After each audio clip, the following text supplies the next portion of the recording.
Hello hiker buddies, we're here at Catoctin Mountain Park again in Maryland, ready for another day hike up to a point that, gotta be honest, I don't remember the name of the rock we're heading to, but I think it's something like Hog Rock. Should be a pretty easy hike, 6 miles. Once again, got my trusty hiking poles, got my day pack, gotta see back there, and my Moab 2s again. So we're gonna go hike this way towards Cunningham Falls and then loop up the mountain all the way to the rock.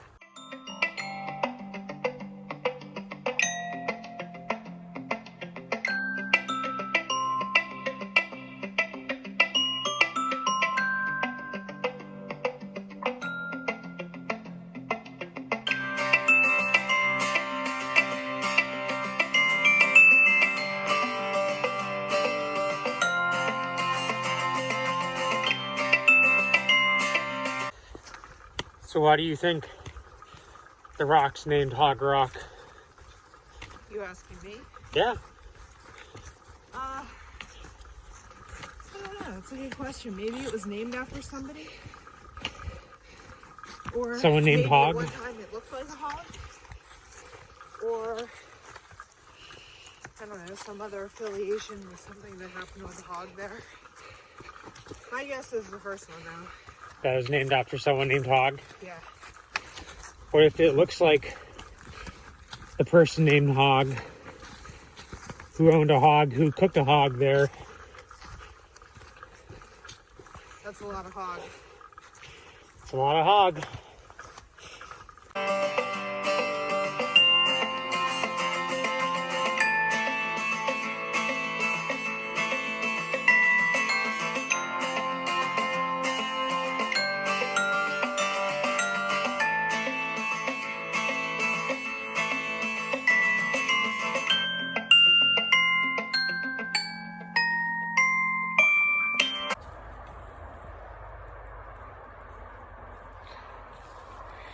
For those that are new to hiking poles, this could be a really good trail to practice your different grips. You know, you got your wrist grip for going uphill, you know, your top grip for going downhill, and then your standard loose grip for going sideways and straight from all the different terrain here. So we're going uphill, so we're going to strip to our wrist grip, putting most of the weight on the wrist, and going to go uphill here.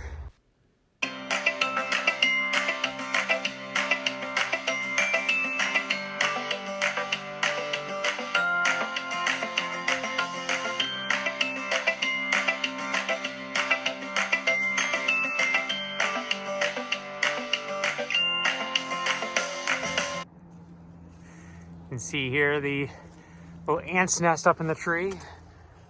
It's a looks like an acrobat ant nest.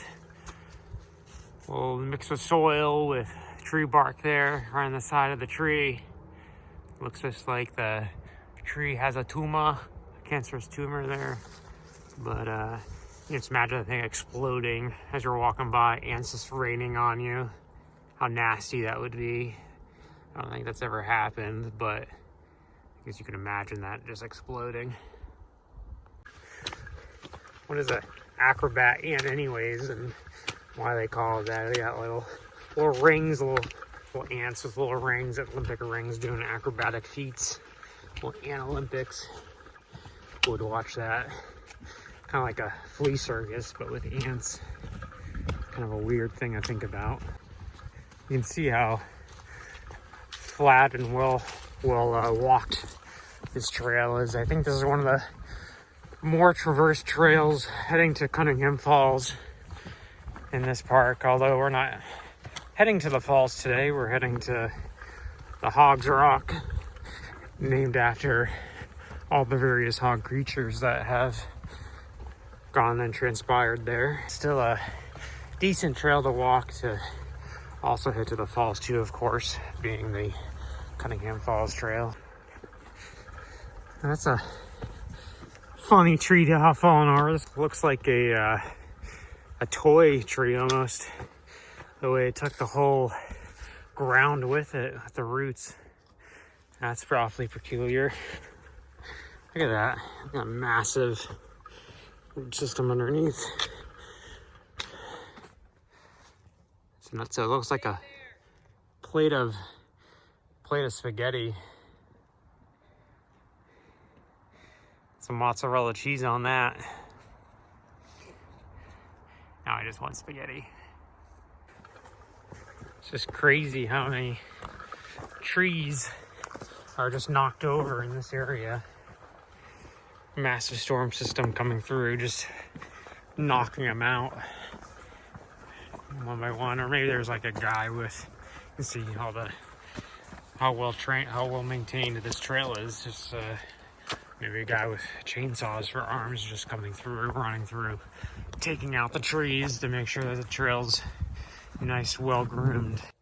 That tree root kind of looks like a maple leaf almost, or a ghost. It's kind of going ha-ha with its head and two arms. Kind of nuts. And here we are approaching the Cunningham Falls breakout. So if you want to go to Cunningham Falls, just go straight ahead, cross the road, continue the trail. But we're not. We're heading up to Hogs Rock. So we're heading straight up.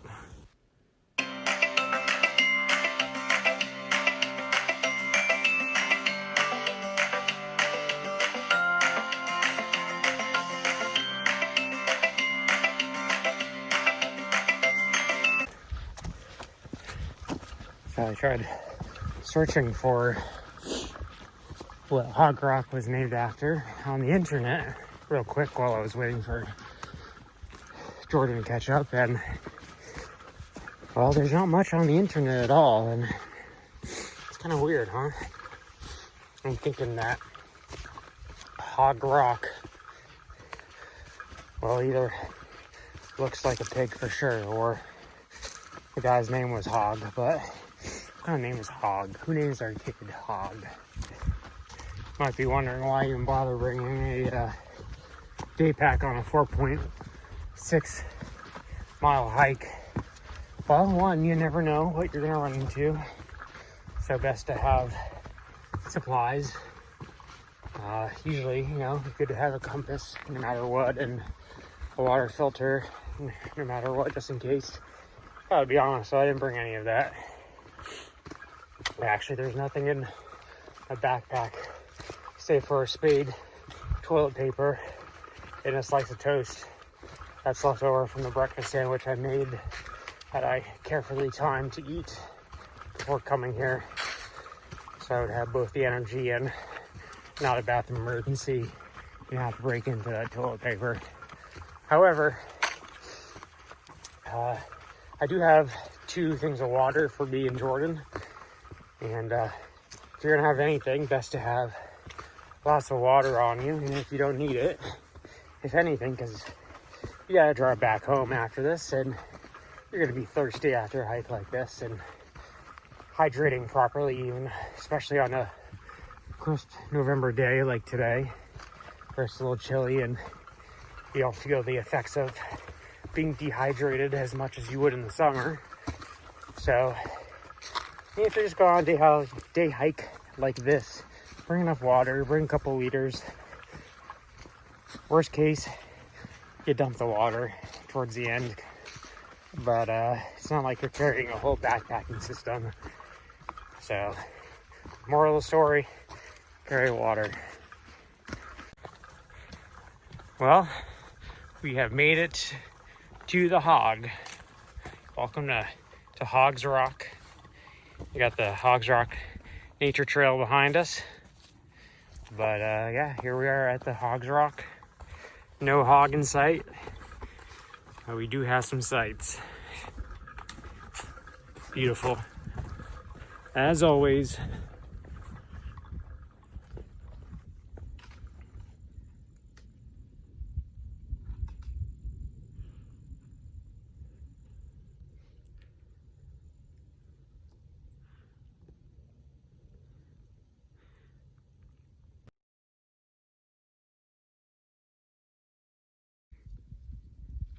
And we're going to continue on the loop here, onwards through Cunningham Falls Park, and keep going. Hog Rock, thanks a lot.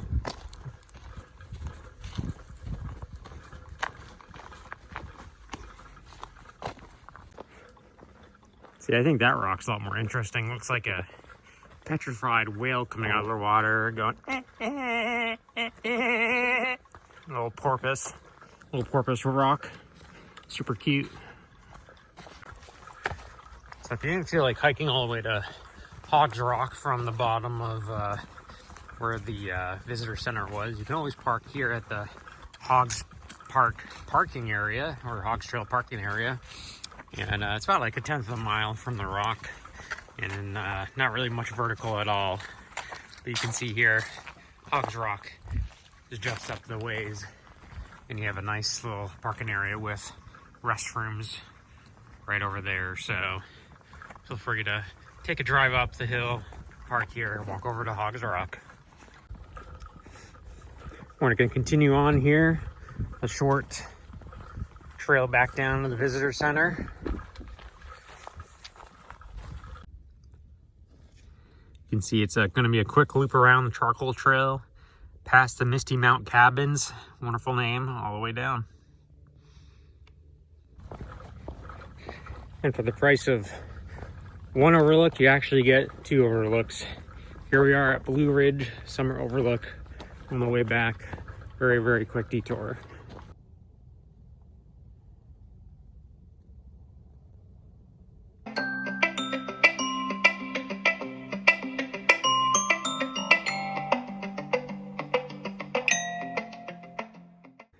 So if you are inclined to continue on and make this a very big loop, you can go straight to Wolf Rock, the Thermont Vista, and beyond.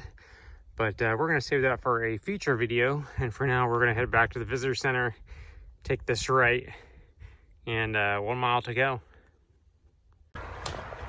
And here we are at the end of the journey for today. Back at the parking lot, back at the visitor center. Victorious yet again. Another 4.6 down, up to Hogs Rock, and some, and back. So let's just step down these last few baby stone steps. And ta-da! Back at the park headquarters. Well, parking lot near the park headquarters. Thanks for joining me again today, hiker buddies. Pleasure hiking with you, and until the next trail, I'll see you.